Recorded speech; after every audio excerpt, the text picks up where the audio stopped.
Every town has a dark side.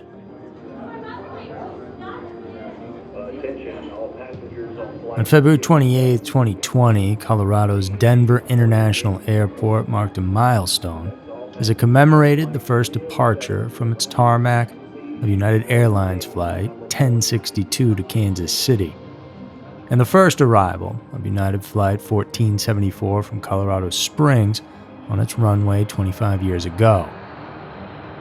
The airport, also known as DIA or DEN, had the earnest reason to celebrate. It's still the largest airport in North America and the second largest in the world by land area. In 2019 alone, DIA served over 69 million passengers, the most in its history, which made it the fifth busiest airport in America with an economic impact of more than $33 billion.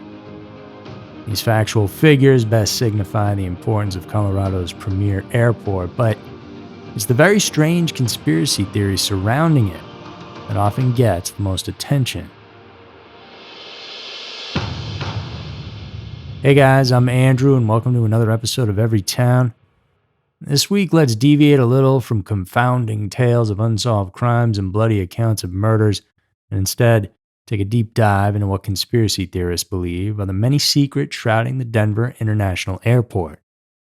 From the purpose of its construction to its capstone, collection of artwork, runway, and underground tunnels, wild stories abound here, which makes you wonder, why would there be so many strange ideas about one building if at least part of them weren't true?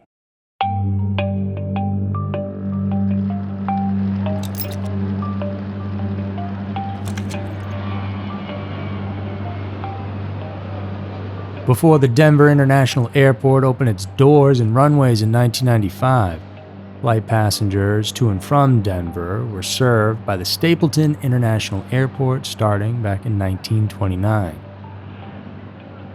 It was located along the northeast side of downtown Denver, but in the 1980s, after 5 decades of operation, the airport was beset with problems.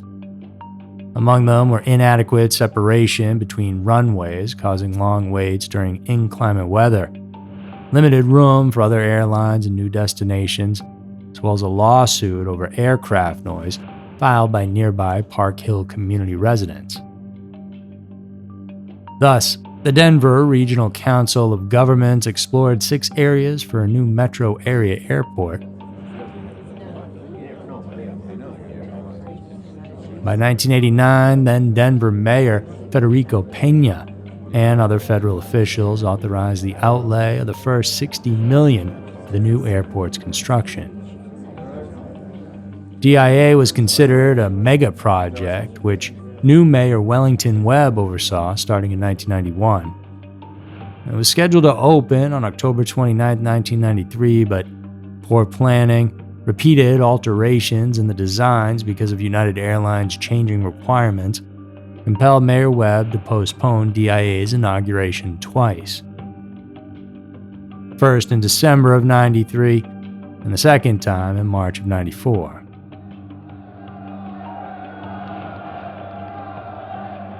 The postponements came because there was a strike from workers, and the automated baggage system malfunctioned big time, but finally, on February 28th of 1995, after 16 months of delays and a budget that ballooned to $4.8 billion, which is the equivalent of $8.1 billion today, DIA started to carve its own story in international aviation history.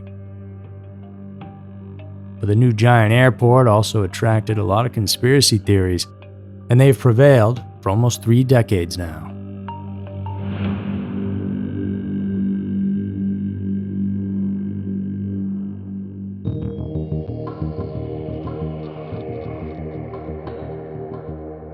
Even before DIA witnessed its maiden takeoff and first arrival, it was already a focal point of hardcore conspiracy theorists and DIA truthers.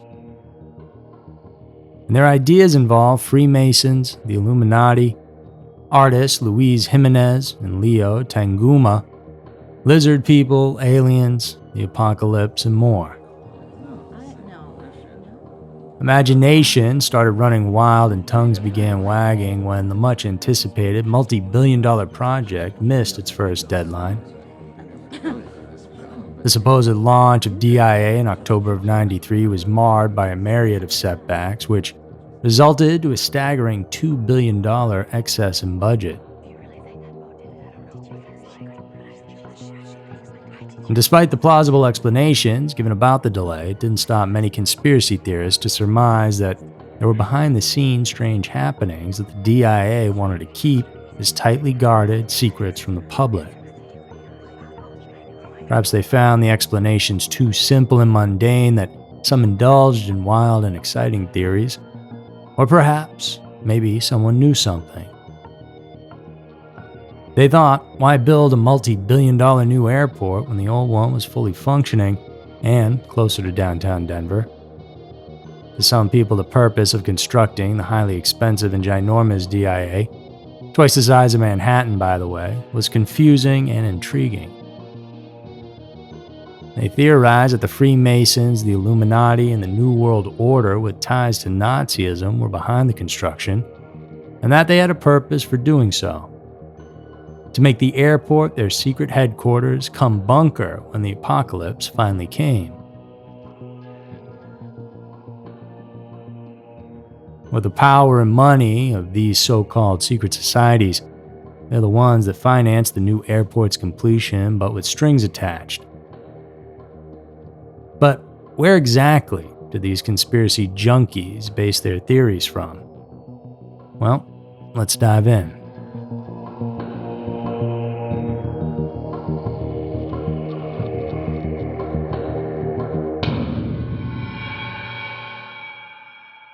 For one, they cited an object of much speculation, the Capstone, laid over a sealed time capsule at a dedication ceremony on March 19th of '94.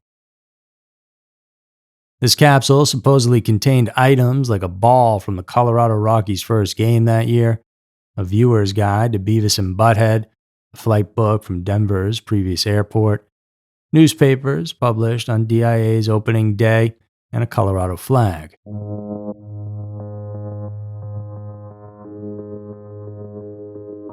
But what really caught the attention of keen eyes was an inscription on the dedication capstone displayed at DIA's Great Hall near the South Security Checkpoint, whose opening line states, "The time capsule beneath this stone contains messages and memorabilia to the people of Colorado in 2094.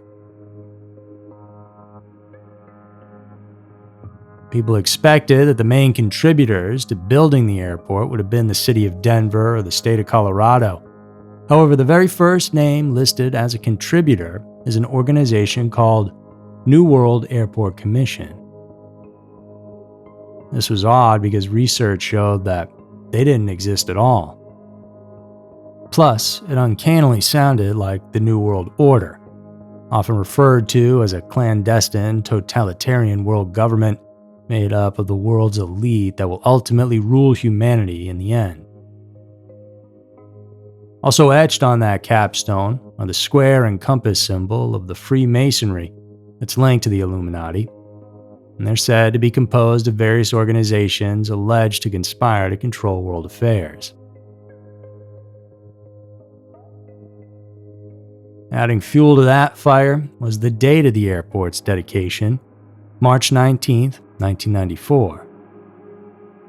The sum of each digit of the day and year, 191994, is 33, which just so happens to be the highest level that represents perfection in Freemasonry. So, all this has fanned the rumors that DIA is the headquarters of the world's most powerful and influential, who are said to survive Judgment Day. But what does the DIA have to say about the theories?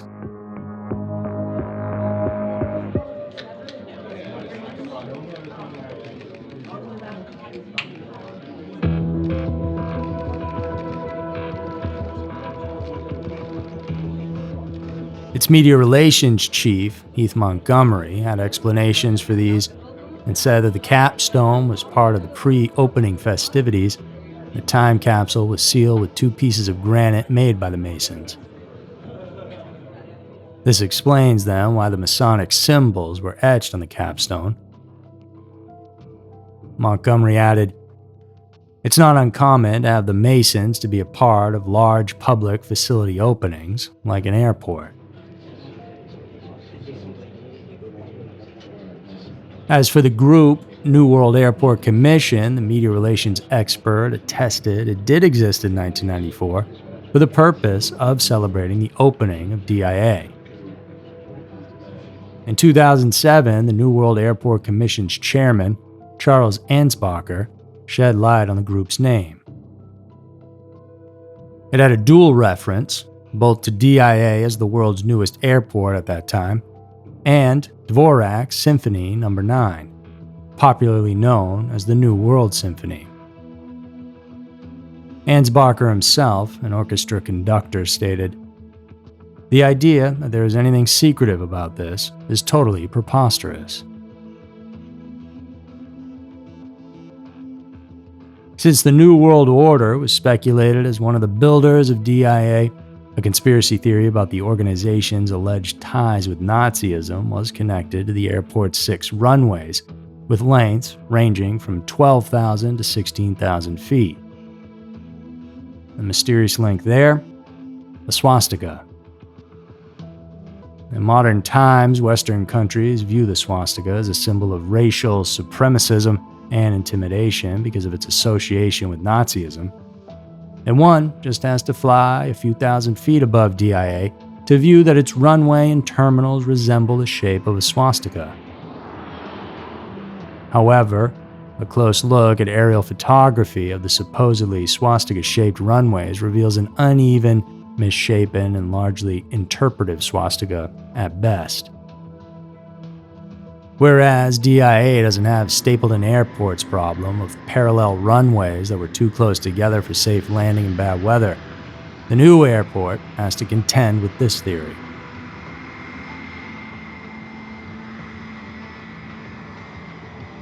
But the real story about the runway's rotating, fan-shaped design, according to the FAA, was to allow optimal takeoff into and against the wind from different directions, depending on weather and traffic patterns, which actually makes a lot of sense. And while that can be seen above ground, it's also widely believed that below the ground, under the airport, is some sort of large secret tunnel system.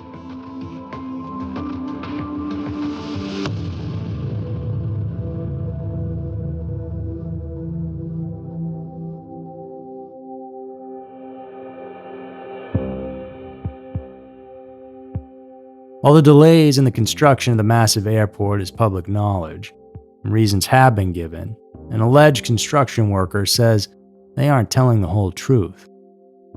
That in fact an entire 5-story building was made incorrectly, and it affected the timetable of the whole construction.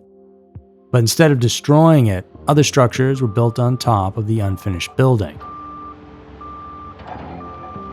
Thus, it was buried and reduced to a wasted and unusable space.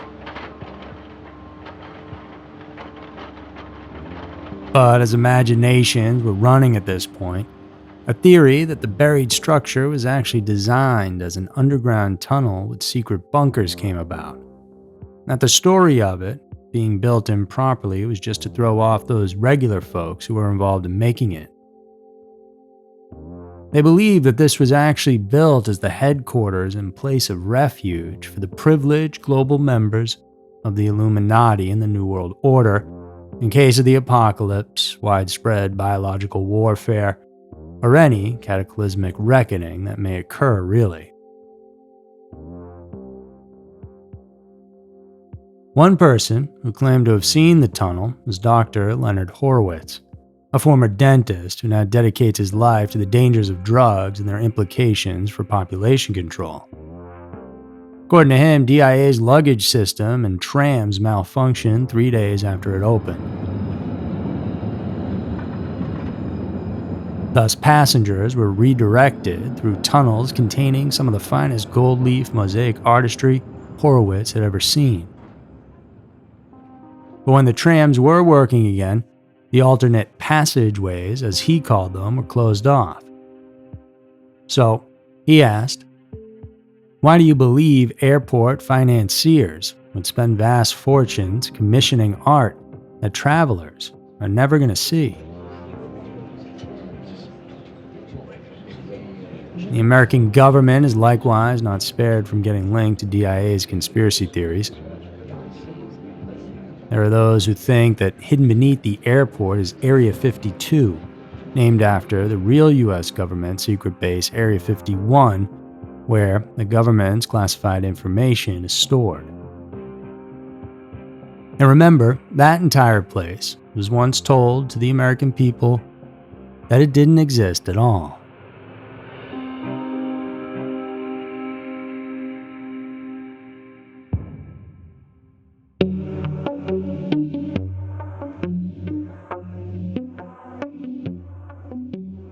Even though the length of the passageways itself has become the subject of interesting stories that have not been proven as facts, of course. One theory posits that the tunnels extend well beyond the airport's grounds. Some believe the tunnels extend all the way to Cheyenne Mountain, the home of the North American Aerospace Defense Command, located about 100 miles south of DIA in Colorado Springs. Unsurprisingly, this theory gave birth to another one suggesting that DIA will be the U.S. military's headquarters if another world war breaks out. After all, DIA has enough space to store warplanes, build underground barracks, and utilize existing infrastructure for battle operations. Alex Renteria, a spokesperson for the airport, debunked these theories with some nonchalant humor. She confirmed the tunnels are indeed long, with a total length of about 1.63 miles, and only extend out to the airport's perimeter. But it would take many years and more billions of dollars to connect the tunnels all the way to NORAD. When asked about some people's belief that the tunnels will shelter Illuminati members when the world ends, she said, I feel like the Illuminati would like a nicer place. Don't get me wrong, I love our tunnels, but I'm just thinking with all that money, if they're the world's elite, they want a nice place. Some wallpaper, some marble floors. Meanwhile, according to DIA's media relations chief, Heath Montgomery, full tours of the airport's lower levels aren't allowed, even to media. And they can't just take people everywhere for safety and security reasons. And different airline companies lease office space down the tunnels, so their privacy is protected by imposing some restrictions. But if you believe in the conspiracies, well, you'd argue that this is just another move to cover up the secrets in the tunnels of the DIA.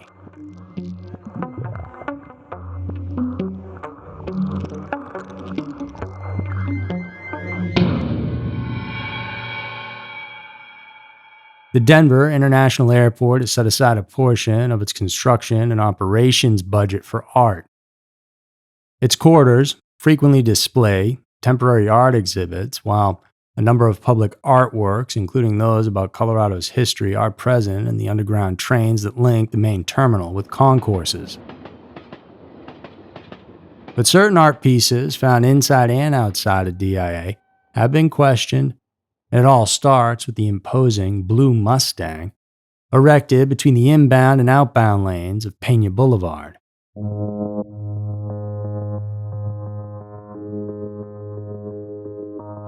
The 32-foot tall, 9,000-pound, bright blue cast fiberglass sculpture of a horse with glowing red eyes has become a symbol of the airport. Many people, though, call it Blucifer for its seemingly demonic appearance. It was one of the earliest public art pieces commissioned for DIA back in '93. El Paso-born artist Luis Jimenez was tasked to do it, but wasn't able to complete the sculpture. In 2006, when Jimenez was almost done with it, a piece of the statue fell on him, causing a severed leg artery that led to his death. The sculptor's children completed the Blue Mustang, and it was finally set up at the airport on February 12, 2008. It's speculated to be haunted, and that it came alive and actually attacked Jimenez. Some people have pinned the statue's glowing red eyes as a nod to the four horsemen of the apocalypse, though Jimenez had once said that the red pair of eyes was in honor of the wild spirit of the American West. Time and again, reports have circulated that the Blue Mustang will be taken down and removed from the airport, but that will never happen. According to Renteria, it's one of the favorite pieces because it does what art is meant to do: create conversation. And suspicions too, apparently.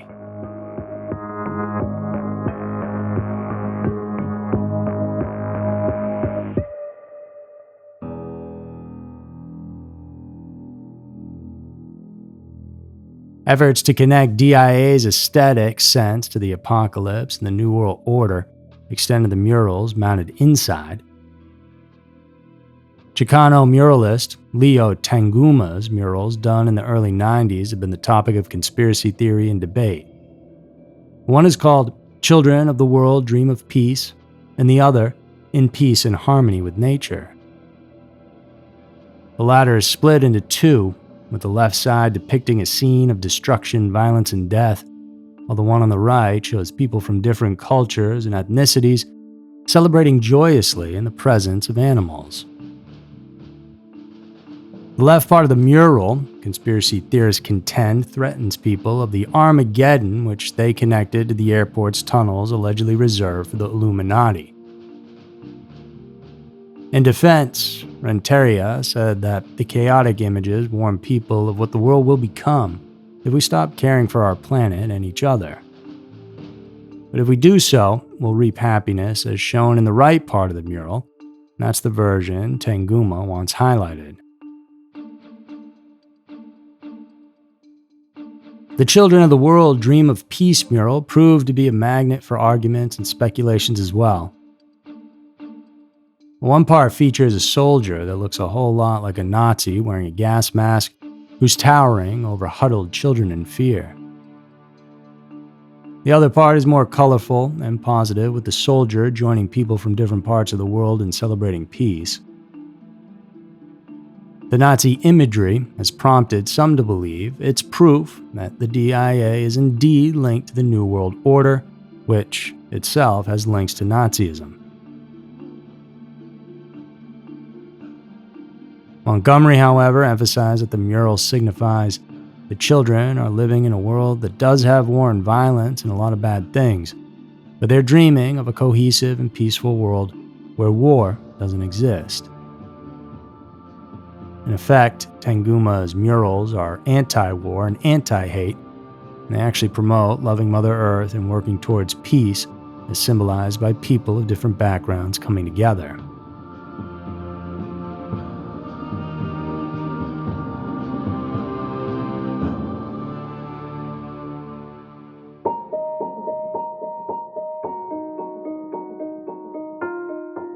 Well, the statements of DIA authorities, Alex, Renteria, and Heath Montgomery, may have deflated some speculations propagated by conspiracy theorists. The mysteries hounding DIA should rest here to a certain extent, except that what the man responsible for the structure itself said is worth hearing. Curtis Fentress, the CEO and principal in charge of design at Fentress Architects, took over the helm in building DIA. He's worked on constructing many airports, so his thoughts equally matter.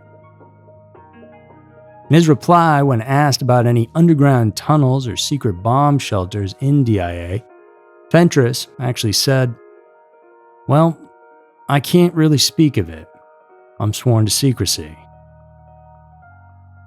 Now, was this all in jest? Perhaps, but he went on to say, "I understand that they're going to be creating a tour of some of the underground facilities in the future at DIA. When you go to Moscow, you can go down in the area where they were poised to launch a missile strike against America. And they have this big underground bomb shelter about 100 feet down underground. Could be similar to that kind of thing with tours to the underground of DIA. So this wasn't a confirmation, but neither was it a denial of the existence of secret tunnels and bunkers in DIA that many have theorized about. And then Fentress implied that there are possibly more answers people have been anticipating to know, but they're well kept in the time capsule. And when will that be retrieved again? Right, 2094, so looks like we'll have to do a part 2 of this podcast when that time comes.